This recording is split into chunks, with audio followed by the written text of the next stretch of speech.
एक दवाई का उल्लेख किया और उस दवाई का उल्लेख करते हुए उन्होंने लिखा कि इमसेट इंजेक्शन 2 mg का, ये औषधि की खरीदी बिक्री करते समय उन्होंने जो बिल दिया है, बिल देते समय 256 एम्पुल दवाई लोगों को दी गई ये बताया है और उन्होंने 50 एम्पुल की खरीदी करी, यही बिल है। अगर खरीदी केवल 50 एम्पुल की है तो 256 एम्पुल दवाई कैसे दी गई, ये प्रश्न उन्होंने अपने इंस्पेक्शन में निकाला है कि 206 एम्पुल कहां से आए और उसका जवाब मिला। उसका जवाब क्या मिलता भाई साहब। उन्होंने आगे लिखा है कि इस बिल पर जो हस्ताक्षर करने वाला व्यक्ति चाहिए वो फार्मासिस्ट चाहिए, वहाँ चलने वाली फार्मेसी में हस्ताक्षर करने वाला व्यक्ति फार्मासिस्ट नहीं है, इसलिए यहाँ की फार्मेसी को ही बंद करना चाहिए करके। इतने ही नहीं भाई साहब, इसमें और क्या क्या मैं आपको बताऊँ। ये उन्होंने आखिर में लिखा है की कोलंबिया मेडिकल यांनी क्रिमिनल प्रोसिजर कोड व इंडियन पिनल कोड मधील कलमांचे उल्लंघन केलेले असल्याने त्यांच्या विरुद्ध पोलिसांकडे गुन्हा दाखल करून पुढील चौकशी करणे आवश्यक असल्यास कार्यालयाचे मत आहे। सदर प्रकरणी आपण घेतलेली पुढील कारवाई आपण करावी। ये ESI है। उमेश चौबे जी इसके लिए उपोषण पर बैठे, और क्यों बैठे उपोषण पर? इसलिए बैठे कि उस बच्ची को 15,41,000 रुपये का बिल थमा दिया गया। उस बच्ची ने अपने घर के सारा सामान बेच करके पैसे बांट दिए। वो पेशेंट को वेंटिलेटर पर रखा गया था, घर के लोगों को मिलने नहीं दिया जाता था। घर के लोग जिद करने लगे तो उनको बताया कि तुम्हारे बिल में से 4,41,000 रुपये बाकी है, तुम वो दोगे तो मिलने दिया जाएगा, नहीं तो मिलने नहीं दिया जाएगा करके। आप कल्पना कीजिए कि बहुत तड़पते रहे तो बाहर कांच के दरवाजे से दिखा दिया कि देखो तुम्हारे आदमी की सांस चल रही है, तुम्हारे पेशेंट की सांस चल रही है। घर के लोग गए, 4,41,000 रुपये डॉक्टर के हाथ में रखा और 4,41,000 रुपये हाथ में रखने के बाद डॉक्टर ने 20 मिनट में बता दिया कि आपके पेशेंट की डेथ हो गई है। उमेश चौबे जैसे हमारे यहाँ के सोशल एक्टिविस्ट ने आंदोलन किया और आंदोलन करके कहा कि लाश पर पैसे उगाने का काम ये घंटावार ने किया, इसलिए इस पर कार्रवाई होनी चाहिए। ये आज का अखबार नहीं है भाई साहब, ये 18/4/2012 का अखबार है। यानी ये पाप कब से शुरू है, लेकिन इसके ऊपर किसी का ध्यान नहीं जा रहा है करके। और मैं आपसे केवल इतना निवेदन करना चाहता हूं, मैंने बताया घंटावार को तो मैं पहचानता भी नहीं था। अगर डॉक्टर केवलिया का फोन नहीं आता जी, मैं तो समझता हूं कि भाई किसी पाप को समाप्त करने के लिए किसी निमित्त की आवश्यकता होती है, और ये कोरोना वो निमित्त था जिसके माध्यम से इतना बड़ा घंटावार नाम के दंपत्ति का पाप उभर करके सामने आया और महानगर पालिका के प्रशासन के सामने हम रख सके। लेकिन मुझे आश्चर्य इस बात का है कि मैंने जो चीज ये सामने रखी, ये मुझे तो केवलिया जी का फोन आने के बाद पता चला, लेकिन माननीय आयुक्त तुकाराम मुंडे जी को 14/2 को मदन थूल के निवेदन देने के साथ मालूम पड़ गया था। तो माननीय तुकाराम मुंडे जी हमारे आयुक्त जो है आदरणीय हैं, कर्तव्यनिष्ठ है, ईमानदार है, कर्तव्य दक्ष है, डायनेमिक है, उनके जैसा देश में कोई नहीं है।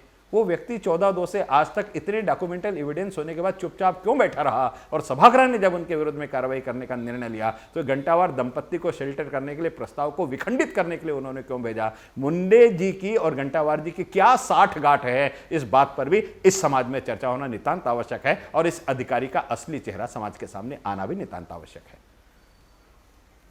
हमारे मेंबर ऑफ पार्लियामेंट माननीय श्री नितिन गडकरी जी क्या इन सब बातों के बारे में जानते हैं?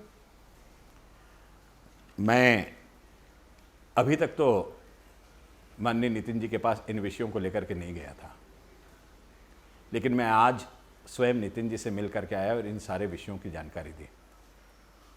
नितिन जी बहुत इनोसेंट थे। नितिन जी ने कहा कि दयाशंकर कोई आदमी महानगर पालिका में नौकरी करता है तो उसके पत्नी को राजनीति करने का अधिकार है, उसको कोई रोक नहीं सकता। मैंने नितिन जी को बताया कि नितिन जी उसकी पत्नी भी महानगर पालिका में नौकरी करती है। उन्होंने कहा सही में? फिर मैंने सारे डॉक्यूमेंट्स उनको दिखाए तो वो भी अवाक रह गए, और उनके भी आश्चर्य का ठिकाना नहीं रहा कि अगर इतने सारे दस्तावेज हैं तो कार्रवाई क्यों नहीं। मदन थूल नाम के व्यक्ति को नितिन जी भी जानते हैं। वो हमारे यहाँ जो हॉकर्स को लेकर के सबसे बड़ा मूवमेंट खड़ा हुआ, उसका सूत्रधार मदन थूल हुआ करता था करके। वह हमारे समाज का जो सर्वहारा वर्ग है उसके लिए लड़ने वाला व्यक्ति था।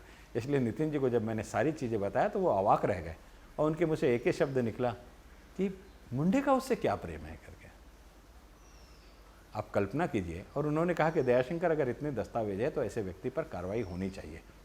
एक संयोग है कि इसी समय एक ACB की कार्रवाई हुई घंटावार जी के ऊपर में जी। और आज के दिन को मैं बहुत पवित्र दिन मानता हूँ।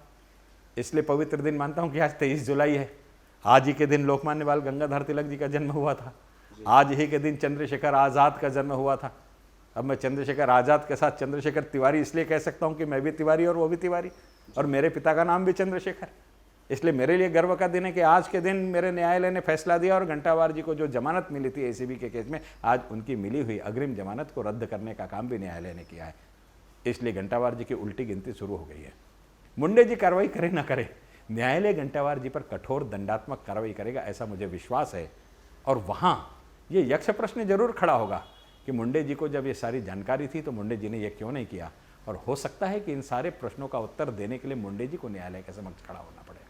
एक व्यक्ति, एक अधिकारी, अधिकारी के खिलाफ अब सब कॉरपोरेटर्स मिलके अपनी बात रख नहीं पाए, उनके आप सब लोग टीम बनकर काम नहीं कर पाए, और एक तरफ नागपुर शहर के लिए एक और शर्मनाक बात बिल्कुल दरवाजे पे खड़ी है। और ये बात मुझे ऐसा लगता है कि ये बात आप जानकर हैं, शायद इस बात को लेके आपका भी सर झुकेगा कि नागपुर की एक लड़की नागपुर के बाहर जाती है, जीवन में बहुत कुछ काम करती है, कमाती है, और वापस आकर अपने शहर को कुछ देना चाहती है, और वो जब देती है तो वो इस शहर का सबसे बड़ा अस्पताल बनता है। 450 करोड़ का इन्वेस्टमेंट होता है नागपुर में, और आज नागपुर का वो इन्वेस्टमेंट जाने की कगार पे है। दुख नहीं होता आपको? शर्म की बात है, लज्जा की बात है कि कोई व्यक्ति अगर अपने जीवन की एक बहुत बड़ी पूंजी अपनी कर्म जन्मभूमि को देना चाहता है। आप कल्पना कीजिए कि मैं उनके नाम से बहुत अच्छा परिचित हूँ। विद्यार्थी जीवन में जब मैं 11वीं 12वीं में पढ़ता था तो हुसामिया स्कूल नाम की एक स्कूल थी, वहाँ मैं डिबेट बोलने गया था। उस पूरे स्कूल का संचालन आज जुलेखा मैडम के नेतृत्व में हो रहा है। जुलेखा मैडम के नाम से कॉलेज चल रहा है। चैरिटी के क्षेत्र में भी बहुत अच्छा वे काम करती है। उन्होंने नागपुर शहर में एक हॉस्पिटल बनाने का निर्णय लिया। और आप कल्पना कीजिए कि हमारे माननीय प्रधानमंत्री जी जब दुबई गए थे तो दुबई में उनसे मिल करके उन्होंने उनसे रिक्वेस्ट भी करी कि मेरे नागपुर में बनने वाले हॉस्पिटल का उद्घाटन करने के लिए आप आइए करके। एक नागपुर की बेटी 400-450 करोड़ रुपए का इन्वेस्टमेंट करके नागपुर में इतना बड़ा हॉस्पिटल खड़ा करती है और जन सेवा स्वास्थ्य के माध्यम से करने की कोशिश करती है। उस हॉस्पिटल को बंद करने की एक साजिश रची जा रही है। ये नागपुर के लिए दुर्भाग्य की बात है, दुर्भाग्य की बात है। एलेक्सिस हॉस्पिटल में जो हुआ, जो हमने अखबारों में पढ़ा, उसमें भी ये नाम उठकर दिखा, डॉक्टर घंटावार। मैं आपको क्या बताऊं भाई साहब, नागपुर महानगर पालिका की स्वास्थ्य अधिकारी थी हमारी डॉक्टर सोन कुसरे जी। और डॉक्टर सोन कुसरे को उसके पद से माननीय मुंडे जी ने हटा दिया, पद से हटा दिया। और एक हमारी डिस्पेंसरी है, उस डिस्पेंसरी में वो सामान्य डॉक्टर के रूप में बैठी है जो महानगर पालिका की सबसे सीनियर डॉक्टर है, और उससे कई जूनियर डॉक्टर घंटावार को वहाँ पर एएसओ के रूप में, असिस्टेंट हेल्थ ऑफिसर के रूप में वहाँ पर अपॉइंट कर दिया गया। घंटावार जी से आयुक्त महोदय का क्या प्रेम है मुझे मालूम नहीं। सीनियरिटी को बाजू में रख करके एक सीनियर महिला का अपमान करते हुए डॉक्टर घंटावार को उस चेयर पर बैठाला गया। और हमारे यहाँ महिला गर्भ परीक्षण को लेकर के पीसीएनडीटी कानून जो बना हुआ है, उस समिति का अध्यक्ष उस पद पर रहने के कारण डॉक्टर घंटावार जी बन गए जी। और डॉक्टर घंटावार जी उस पद पर आकर के बैठ गए तो मैंने जो सारे दस्तावेज बताए हैं कि जो शासन की योजना में भी भ्रष्टाचार करके गरीबों के मुंह का निवाला छीनने का काम करता हो, जो लाश के आधार पर भी पैसे कमाने की कोशिश करता हो, ऐसी मनोवृत्ति का आदमी जब निर्णायक लेने वाली जुडिशरी चेयर पर आकर के बैठ जाएगा तो वो क्या करेगा, ये बताने की आवश्यकता नहीं। ये पूर्ण रूप से अलेक्सिस के प्रकरण में हमें दिखाई देता है। ये जो पूरा प्रकरण हुआ, इसको अगर एक सामान्य रूप से अगर आप बताना चाहें तो ये मुद्दा था क्या?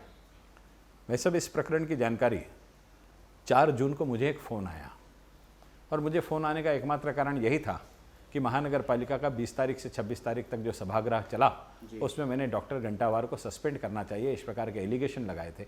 और आपको जान करके आश्चर्य होगा कि नागपुर शहर की जो डॉक्टर की संगठनाएं थी उन्होंने मेरे घर में आकर के मेरा सत्कार किया कि आप बहुत पुण्य का काम कर रहे हैं। डॉक्टर घंटावार को सर्टिफिकेट मैं यही दे सकता हूं कि पूरे शहर के डॉक्टर्स उस पर कार्रवाई से खुश थे, इसलिए मेरे घर मेरा सत्कार करने के लिए आए। और इसलिए कहीं ना कहीं ऐसा था कि घंटावार कुछ गलती करता है तो दयाशंकर तिवारी जी को बताना चाहिए। जी। मुझे नाम लेने में किसी प्रकार की हिचक नहीं। 4 जून को हमारे पूर्व मंत्री है महाराष्ट्र के अनीस अहमद जी, उनके छोटे भाई अल्ताफ़ अहमद जी का मुझे फ़ोन आया। उन्होंने कहा कि एलेक्सिस हॉस्पिटल में डॉक्टर घंटावार गए हुए हैं जी। और डॉक्टर घंटावार एलेक्सिस हॉस्पिटल को सील करने की धमकी दे रहे हैं और डॉक्टर घंटावार के साथ में 20-25 गुंडे बदमाश भी हैं। मुझे आश्चर्य लगा कि हॉस्पिटल में डॉक्टर को गुंडे लेके जाने की क्या ज़रूरत है करके। डॉक्टर भी गुंडे लेकर के जाने लगा, मेरे लिए आश्चर्य की बात थी। लेकिन घंटावार नाम आने के बाद तो घंटावार तो कुछ भी कर सकता है, ऐसा विश्वास है। उन्होंने कहा कि हम क्या करें। मैंने कहा कि घंटावार जी ने आपको कोई नोटिस दिया है क्या? उन्होंने कहा कि नहीं दिया है। मैंने कहा कोई शोकॉज दिया है क्या? तो बोले नहीं दिया है। तो बोले जब आपको किसी प्रकार का कोई पत्र नहीं मिला है तो आपको डरने की आवश्यकता नहीं, वो आपको हॉस्पिटल सील नहीं कर सकता। आपको पहले वो नोटिस देगा, उसके बाद आपको आपका पक्ष रखने का समय मिलेगा और आपका पक्ष रखने का समय मिलने के बाद में फिर जब आपको दोबारा नोटिस होगा तो आपको समिति के सामने बैठना पड़ेगा और उस समिति के पास में बैठ कर के आप अपना पक्ष रख सकेंगे और उसके बाद ही जुडिशरी कोई कार्रवाई होती है, उसके बगैर नहीं हो सकती है करके ऐसी मैंने जानकारी दी उनको। मेरी जानकारी से उनका उत्साह बढ़ा, हिम्मत बढ़ी और वो एपिसोड वहाँ से समाप्त हो गया। शाम को 6 बजे अल्ताफ़ अहमद जी ने मुझे एक वीडियो भेजा। उस वीडियो में दिखाई दे रहा है कि एक चपरासी जैसे घंटावार जी एक कोने में बैठे हुए हैं जी। और मिमिया रहे हैं और वो जो सैयद सादिक नाम का व्यक्ति है जो एक ब्लैकमेलर के रूप में नागपुर शहर में पिछले 15-20 दिनों में बहुत ज़्यादा चर्चा में है, वो सैयद सादिक नाम का व्यक्ति वहाँ पर चिल्ला चिल्ला करके धमकियाँ दे रहा है कि तुम्हारा हॉस्पिटल गलत बनाया, मैं हॉस्पिटल को तोड़वा दूंगा करके। तो हॉस्पिटल गलत बनाया, ऐसा उसने कहा अपने वक्तव्य में कि हॉस्पिटल गलत बनाया, मैं उसको तोड़वा दूंगा करके। और घंटावार जी वहाँ बैठे हुए हैं। ये वीडियो देखने के बाद मैंने कहा कोई बात नहीं, जब नोटिस आ जाएगा तो नोटिस आने के बाद में मुझे बताना, मैं अगर आप गलत नहीं हैं तो मैं आपकी मदद करूँगा करके। जी। आश्चर्य का ठिकाना नहीं रहा। अल्ताफ़ अहमद जी का रात को फिर से फ़ोन आया और उन्होंने मुझसे कहा कि भैया ये 1 साल पुराना वीडियो है और 1 साल पुराने वीडियो के ऊपर में डॉक्टर घंटावार जी आज कार्रवाई करने के लिए पहुँचे हैं करके। मैंने कहा आज पहले बार आए हैं क्या? तो बोले नहीं, पहले बार नहीं आए हैं। तो बोले इसके पहले आए तो कार्रवाई क्यों नहीं किए? तो बोले इसके पहले 6 विजिट दे चुके हैं वो। मैंने कहा 6 विजिट के आपके पास? का प्रमाण है? हाँ, फुटेज है बोले मेरे पास 6 विजिट के हॉस्पिटल के पास में। और 6 विजिट में आकर के वो यही कहते थे कि जो कंप्लेनी है उसके साथ आपस में क्यों नहीं समझौता कर लेते, केस आगे क्यों बढ़ाते हैं, आपस में समझौता क्यों नहीं कर लेते, आपस में समझौता क्यों नहीं कर लेते। अब मैंने बोला बात क्या है, आप बात तो बताइए क्या बात है करके। जी। तो मुझे उन्होंने बताया कि भाई एक अल्ताफ टीटी नाम का बिल्डर है, उसने एलेक्सिस हॉस्पिटल के पीछे की ज़मीन खरीदी हुई है। अच्छा। और वो ज़मीन वो चाहता है कि एलेक्सिस हॉस्पिटल वाले उससे ज़मीन खरीद ले करके। और वो ये सौदे को लेकर के साहिल सैयद के पास गया और साहिल सैयद ने वो प्रॉपर्टी एलेक्सिस हॉस्पिटल को बेचने की जवाबदारी ली है। और वो प्रॉपर्टी कितनी बड़ी है उसके बारे में मैंने डिटेल जानकारी नहीं ली जी। लेकिन उन्होंने यह बताया कि वह जो प्रॉपर्टी है जी। ये सैयद जो है साहिल सैयद, इसने SLR के पास में जाकर के उसमें कुछ इस प्रकार का फेरफार किया कि उसमें उसने ऐसा शो किया कि एलेक्सिस हॉस्पिटल जो है ये 10 फीट उसके प्लॉट पर आकर के बना हुआ है। और वो और वो बार बार धमकी देता है कि मैं आपको हॉस्पिटल तोड़ दूंगा, नहीं तो ज़मीन मुझसे खरीद लो, आप हॉस्पिटल तोड़ दूंगा नहीं तो ज़मीन मुझसे खरीद लो। और ज़मीन के भाव भी अनाप शनाप बताता है। वहाँ के मैनेजर थे त्रिपाठी करके, उन पर बहुत दबाव डाला गया, लेकिन वे अपने मैनेजमेंट को इस चीज़ के लिए राजी नहीं कर सके। उन्होंने स्पष्ट मना कर दबाव था वो कि भाई ये ज़मीन बिकवाने में आप हमको मदद करें करके। और वो गुंडागर्दी थी या क्या था? दबाव ही था कि आप ये ज़मीन बिकवाने में हमको मदद करो। उनको अनेक प्रकार से समझाने की कोशिश की गई कि अगर आप ये नहीं बताओगे तो आपके मैनेजर रहते हुए हॉस्पिटल टूट जाएगा, फिर आपका मैनेजमेंट आपको नौकरी से निकाल देगा कि आप यहाँ के मैनेजमेंट में रहते हुए आप इन सारी चीज़ों पर ध्यान क्यों नहीं दे सके। अच्छा। इस प्रकार से बहुत बातें बोली गई, लेकिन वो त्रिपाठी जी किसी प्रकार से उनके दबाव में नहीं आए। बात का जो अंजाम हुआ बहुत ही विचित्र है। वहाँ एक नीलिमा जायसवाल नाम की महिला काम करती थी। वो वर्तमान में साहिल सैयद की पत्नी है और वो नीलिमा जायसवाल नाम की जो महिला थी जी। उस महिला ने त्रिपाठी जी के अगेंस्ट में सेक्सुअल हरासमेंट का एक गुना दाखिल किया और उस केस में उस हॉस्पिटल से त्रिपाठी जी को नौकरी से निकाल दिया गया। त्रिपाठी जी ने वो ज़मीन खरीदने में मदद नहीं की, इस कारण इस स्थिति तक त्रिपाठी जी को पहुंचा दिया गया। अब उन्हें ऐसा लगता था कि अब ये मैनेजमेंट नीलिमा जायसवाल के हाथ में आ जाएगा, लेकिन मैनेजमेंट ने त्रिपाठी जी को निकालने के साथ साथ नीलिमा जायसवाल ने शिकायत करी थी, इसलिए उसको भी वहाँ से निकाल दिया। अब जब इस दबाव से काम नहीं चला तो उन्होंने त्रिपाठी जी और नीलिमा जायसवाल के कुछ अतरंग फोटोज उनके पास थे, कुछ क्लिपिंग्स ऐसी थी कि उसके आधार पर त्रिपाठी जी को ब्लैकमेल करके कहीं ना कहीं हम यहाँ पर स्टिंग ऑपरेशन करना चाहते, इस प्रकार से भूमिका निभाई। मैं जो कह रहा हूँ ये जानकारी मुझे एलेक्सिस हॉस्पिटल के माध्यम से अल्ताफ़ अहमद जी ने दी है, मेरी पुख्ता जानकारी नहीं है ये। उन्होंने यह बताया कि एक महिला, जिस महिला का नाम तिवारी था, वो महिला वहाँ हॉस्पिटल में सोनोग्राफी कराने के लिए आई और सोनोग्राफी कराने के लिए जब वो लेटी तो उसकी सोनोग्राफी वहाँ के सोनोग्राफी के टेक्नीशियन ने किया और वो टेक्नीशियन जब सोनोग्राफी करके वहाँ से हट गया तो वहाँ की एक BAMS डॉक्टर वहाँ पर आई और उस डॉक्टर ने वो जो लेडीज़ लेटी हुई थी, कारण जो जेल वगैरह सोनोग्राफी के लिए लगाया जाता है, अब महिला को जेल लगाया गया तो उसको पोंछने के लिए महिला ही आएगी, इसलिए वह जो महिला वहाँ पर उस जेल को पोंछने के लिए आई थी और महिला ने वहाँ आकर के इंस्ट्रूमेंट को हाथ लगाया, इन्होंने उसका वीडियो बनाया और BAMS महिला के माध्यम से सोनोग्राफी करा रही है, ये एक्ट के विपरीत है, इसलिए हॉस्पिटल बंद कराया जाए, इस प्रकार से एक वीडियो बना करके एलेक्सिस को ब्लैकमेल करने की शुरुआत करी और उसी वीडियो के आधार पर घंटावार जी 6 बार वहाँ गए। मेरे मन में प्रश्न उठता है कि अगर वीडियो सही था और उस पर कार्रवाई होनी चाहिए थी तो पहले विजिट में घंटावार जी ने नोटिस क्यों नहीं दिया, दूसरे विजिट में क्यों नहीं दिया, 6 विजिट तक के घंटावार जी ने नोटिस नहीं दिया, पूछे जाने के बावजूद भी। और बारंबार सैयद इनके पास शिकायत करते थे और घंटावार जी नोटिस नहीं देते थे। विजिट होती थी 6 बार और घंटावार जी कहते थे आपस में सेटल कर लो, आपस में सेटल कर लो।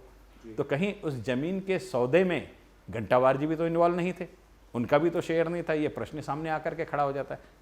7वीं बार हुआ ऐसा कि महानगर पालिका की सभा हो चुकी थी और सभा में घंटावार जी पर आरोप लग चुके थे, घंटावार जी अड़चन में थे और इसलिए घंटावार जी की अड़चन का फायदा उठाने के दृष्टि से सबसे सॉफ्ट टारगेट समझ करके अब गुंडे बदमाश खुद एलेक्सिस हॉस्पिटल में पहुंच गए और ये 20 गुंडों ने वहां पहुंच करके घंटावार जी को फोन किया कि हम यहाँ हैं, आप भी आ जाओ, और उसके बाद घंटावार जी गए और वहां जो कुछ भी हुआ उसका वीडियो वायरल है। तो प्रश्न उठता है कि गुंडों के बुलाने पर डॉक्टर घंटावार जी का जाना, तो वे गुंडों के द्वारा संचालित व्यक्ति तो नहीं है। किसी हॉस्पिटल में रेड करने के लिए अगर जाना है तो महानगर पालिका की टीम जाती है, महानगर पालिका का लॉ ऑफिसर जाता है, कलेक्टर ऑफिस में इस विषय को लेकर के एक टीम बनी है, वहाँ का लीगल ऑफिसर जाता है और इन सारे लोगों की उपस्थिति में जाकर के हॉस्पिटल सील होता है। और आप 6 बार इंस्पेक्शन कर चुके हैं, एक बार भी आपने नोटिस नहीं दिया। यह जो वीडियो वायरल हुआ तो वीडियो वायरल होने के बाद में उनकी मजबूरी हो गई कि उनको उस हॉस्पिटल को नोटिस देना पड़ा। उस नोटिस का जवाब देने के लिए उन्होंने कहा कि भाई जो उसने कंप्लेंट किया है उसकी कॉपी तो दो। महानगर पालिका ने उसकी कॉपी उनको नहीं दी। इतने ही नहीं, उन्होंने जवाब देने के लिए समय मांगा तो 24 आवर के अंदर हमको जवाब देना चाहिए, इस प्रकार का वहाँ पर उनको उत्तर दिया गया। इस हॉस्पिटल ने जवाब दिया और जवाब देने के साथ साथ मैंने उनसे कहा कि आपके हॉस्पिटल में जो कुछ भी हुआ है इस विषय को लेकर के पुलिस कंप्लेंट डालिए, और वो पुलिस की कंप्लेंट उन्होंने मानकापुर पुलिस थाने में जाकर के डाली और महानगर पालिका ने उसके बाद जो कार्रवाई की, उस कार्रवाई में जो मैंने आपको प्रोसेस बताई, उस कार्रवाई में महानगर पालिका का लॉ ऑफिसर भी था जी। उस कार्रवाई में कलेक्टर ऑफिस का लॉ ऑफिसर भी था जी। जो एक्चुअल हमारी शासकीय प्रोसेस है उसका फॉलोअप जिस समय मशीनों को सील किया गया उस समय किया गया। पूर्व में सारी घटनाओं का उल्लेख करके गुंडों और मवालियों को लेकर के दबाव डालने का काम किया गया और ये घंटावार जी की उपस्थिति में किया गया। ये सारे डॉक्यूमेंटल एविडेंस है, कारण वीडियो समाज में वायरल है, लेकिन ये सारी चीज होने के बाद घंटावार जी को एक शोकॉज भी नहीं है। घंटावार जी से पूछा भी नहीं गया कि तुमने ऐसा क्यों किया। हाँ, उस हॉस्पिटल को बंद करने के दृष्टि से वहां की सारी सोनोग्राफी रेडियोलॉजियों की जो 7 मशीनें उस हॉस्पिटल में थी सारी की सारी सील कर दी गई। इस प्रकार का कार्य वहां पर किया गया। ये कहीं ना कहीं एक बड़े षड्यंत्र का हिस्सा है, ऐसा मुझे लगता है करके। और अभी जो समाज में चर्चा उभर करके आ रही है जी। ये सैयद साहिल नाम का व्यक्ति किसी प्रकरण में पुलिस के अंतर्गत है और पुलिस ने जब तहकीकात करी तो जानकारी ऐसी मिल रही है कि ये सैयद साहिल और डॉक्टर घंटावार ये एलेक्सिस हॉस्पिटल से बाहर निकल करके डॉक्टर घंटावार जी के कोलंबिया हॉस्पिटल में पहुँचे और ये सारे गुंडे और घंटावार इनकी मीटिंग कोलंबिया हॉस्पिटल में हुई। और भी खबरें वहाँ से आ रही है कि महानगर पालिका का सर्वश्रेष्ठ अधिकारी जो है, सर्वोत्कृष्ट अधिकारी, सर्वोच्च अधिकारी, वह भी उस मीटिंग में था। इस प्रकार की भी चर्चा हो रही है, लेकिन उसकी पुष्टि अभी तक नहीं हुई है, इसलिए मैं कुछ नहीं कहना चाहता। हाँ, यह जानकारी मिली है कि एक लग्जरी कार जो उस हॉस्पिटल के पोर्च में अंदर गई, उसके फुटेज ना मिलने के कारण उससे कौन उतरा ये नहीं कहा जा सक रहा, इसलिए अस्पष्ट खबर है कि कौन उस कार में बैठा था, उसके सामने प्रश्न चिन्ह लगा है। अन्यथा यह सारे गुंडे मवाली सैयद साहिल की कार से उस हॉस्पिटल के बाहर उतरे, इसके फुटेज तक पुलिस के पास मौजूद है। हम ये आप कॉरपोरेटर हैं, आप बीजेपी से हैं, इसको आप अगर मैं 2 मिनट के लिए बाजू रखूं इस बात को, आपको पता है आप जिन बातों का उल्लेख कर रहे हैं और आप क्योंकि प्रमाण के साथ कर रहे हैं, हम बहुत कमज़ोर महसूस कर रहे हैं। जितने भी व्यूअर्स देख रहे हैं, बार बार मैसेजेस आ रहे हैं, दिस इज़ स्कैरी, ये डरावनी बात है, ये गलत हो रहा है, ये नाइंसाफ़ी हो रही है, उन पे कार्रवाई क्यों नहीं हो रही है। हम बहुत कमज़ोर महसूस कर रहे हैं दयाशंकर तिवारी जी। और आपके जैसे विद्वान, आपके जैसे इतने बड़े समाज कल्याण करने वाले समाज कार्यकर्ता जो रूट से काम करते हैं, ज़मीन पे रह के काम करते हैं, आज भी अपने 2 व्हीलर में घूमते हैं, रात रात भर जग कर रोड बनवाते हैं। मैं ये भी लोगों को बताना चाहता हूँ कि आप रात रात भर जग कर अपने एरिया में रास्ते बनवाते हैं, लोगों की पानी की समस्याएं हो, पानी भरकर उनको घर में पानी पहुँचाते हैं, वो सब काम आप करते हैं। लेकिन आप इस वक्त हम सबको बहुत कमज़ोर महसूस करवा रहे हैं। बड़े दुख के साथ कहना पड़ता है कि आप जो कह रहे हैं वो सच्चाई है। इसलिए दुख के साथ कहना पड़ता है कि इन सारी चीज़ों की जानकारी आप सीएम के पास क्यों नहीं गए? अब जो प्रस्ताव मुंडे जी ने भेजा है वो तो राज्य सरकार के पास ही गया है ना। हम तो कोशिश यही करते हैं महानगर पालिका के सभागृह के माध्यम से कि मनुष्य की गलती जो है उसके ध्यान में ला करके उसको सुधारा जाए। ये पहला मौका नहीं है कि हम किसी आयुक्त से झगड़ा करें। होम मिनिस्टर हमारे शहर से हैं, आप उनके पास क्यों नहीं गए? उन्होंने कार्रवाई क्यों नहीं की? होम मिनिस्टर के पास में एलेक्सिस प्रकरण को लेकर के और एक वीडियो क्लिपिंग के प्रकरण को लेकर के महाराष्ट्र के पूर्व मुख्यमंत्री जी ने स्वयं एक पत्र लिखा है। होम मिनिस्टर जी ने उसकी कठोर जांच करने के निर्देश दिए हैं। उस जांच में दूध का दूध और पानी का पानी हो जाएगा, हमें विश्वास है। लेकिन हम अपने आप को इसलिए कमज़ोर महसूस कर रहे हैं कि प्रशासन में जो मुखिया के रूप में व्यक्ति बैठा है वो ना जाने किस दबाव में घंटावार जी को मदद कर रहा है। क्या दबाव है मैं नहीं बता सकता, किस प्रेशर में है मैं नहीं बता सकता। वो केवल राजनीतिक प्रेशर है या और भी कोई प्रेशर है। कारण यह जो सैयद साहिल नाम का व्यक्ति है, इसके विषय को लेकर के समाज में अनेक प्रकार की चर्चा है, अनेक प्रकार की चर्चा है। और जिसके टारगेट ब्यूरोक्रेट्स होते हैं, जिसके टारगेट, उसका एक वीडियो क्लिप वायरल हुआ है, उसमें उसने मजिस्ट्रेट को तक टारगेट कर दिया है। उसके वीडियो क्लिप में उसने महाराष्ट्र के गृह मंत्री को तक अपना टारगेट कर दिया है करके। तो इस प्रकार से अगर कोई व्यक्ति टारगेट कर रहा है तो एक डर पैदा होता है कि कहीं हमारे आयुक्त उसके भी तो शिकार नहीं बन गए हैं करके। कारण अगर घंटावार को शेल्टर किया जा रहा है और उस प्रकरण में सैयद साहिल और घंटावार ये दोनों का नेक्सस सामने आ रहा है करके, तो इस नेक्सस को मदद करते समय कहीं कहीं आयुक्त मुंडे जी के बारे में नागपुर आने से पहले हमने जो सुना था, एक दबंग, उनके प्रोफाइल में एक स्लोगन चलता था, मैं ट्रांसफ़र से और मरने से नहीं डरता करके। तो जो व्यक्ति अपने स्लोगन में लिखता हो कि मैं ट्रांसफ़र से, मैं man of the mission, man with the mission. अब उनका मिशन क्या है? घंटावार जैसे लोगों को मदद करना, करप्ट प्रैक्टिसेस करने वाले लोगों के साथ खड़े रहना, कानून की धज्जियां उड़ाने वालों के साथ में खड़े रहना, ये उनका मिशन है क्या?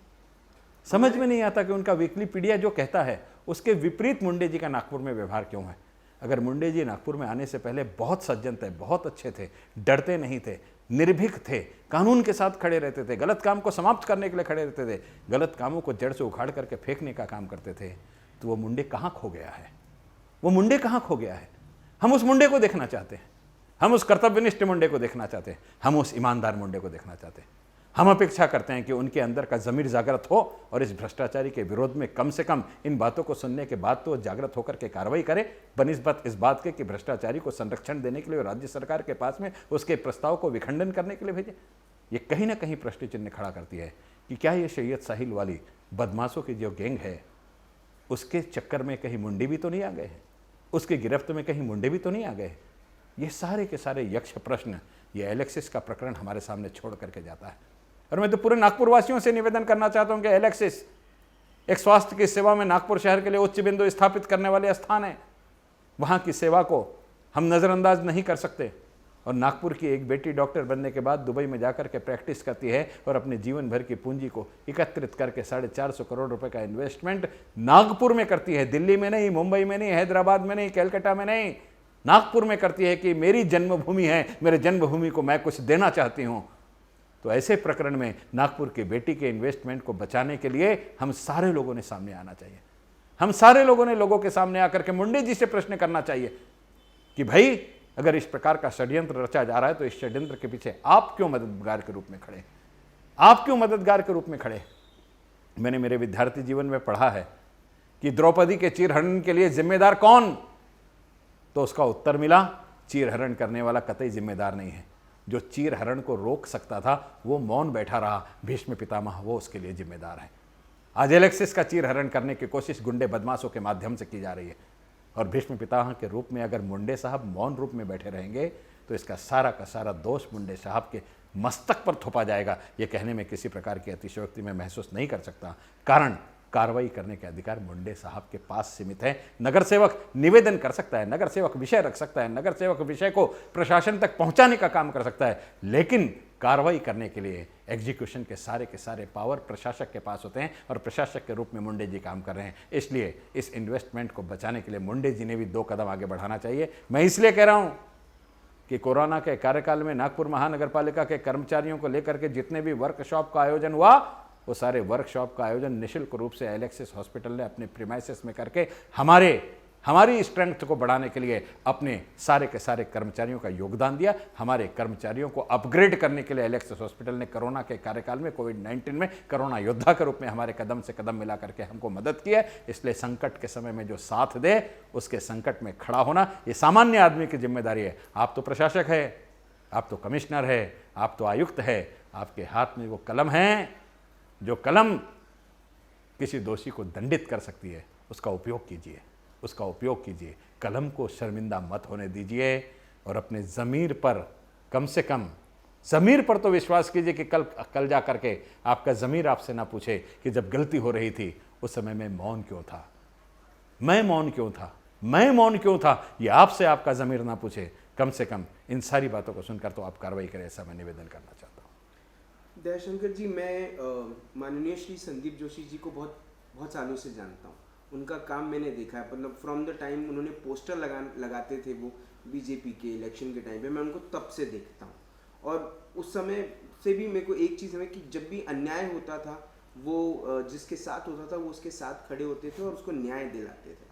अब आप फ्यूचर मेयर हैं, वो प्रेजेंट मेयर हैं, वो बहुत अच्छा काम करते हैं, क्योंकि बहुत सारे लोग उनके घर पे आज भी बड़ी उम्मीद से जाते हैं और वो सबको सुनते हैं, सबका काम करते हैं। वो मेयर है हमारे शहर के। मैं उनसे कभी निजी तौर पे पूछ नहीं पाया, लेकिन कभी आपने उनसे बात करी कि ये जो भी हो रहा है वो बड़ा दुर्भाग्य हो रहा है। ये शहर हम लोगों को क्यों चुनते हैं, हम आपको क्यों चुनते हैं, हम आपको अपना प्रतिनिधि बनाते हैं ना। आपको चुना हमने 2019 में, हमने बीजेपी को चुना, हमने बीजेपी को वोट दिया, हमने मतलब लोगों ने वोट दिया, लोगों ने वोट किया। आपका और शिवसेना का प्रॉब्लम हुआ, वो आप लोग जाने, आप लोगों की दोस्तियां टूटी, वो आप लोग जाने, वो राजनीति आप लोगों ने करी, वो हमने नहीं करी। हमने तो वोट दिया, हमने तो अपनी ईमानदारी दिखाई। फिर आप लोग कमज़ोर क्यों पड़ गए, आपने क्यों ये सब चीज़ें होने दी? ये सवाल आप पे भी है ना, ये एलिगेशन आप पे भी लगता है। आप लोग इतने कमज़ोर क्यों हैं? हम तो वोट देते, हमारा काम है वोट देना। आप लोकसभा करते हैं, हम लोकसभा में वोट देते हैं। आप विधानसभा करते हैं, विधानसभा में वोट देते हैं। हम एनएमसी के चुनाव में वोट देते हैं। हम नेता आता है हमारे पास, हम वोट देते हैं और फिर नेता फिर से बोलता है कि अब हम क्या करें। लोकतंत्र की प्रक्रिया के अंतर्गत माननीय महापौर जी नागपुर शहर के प्रथम नागरिक है और माननीय महापौर जी के अधिकार भी हैं, लेकिन इस लोकतांत्रिक प्रणाली में कामों को एग्जीक्यूट करने के सारे अधिकार आयुक्त के पास सीमित है।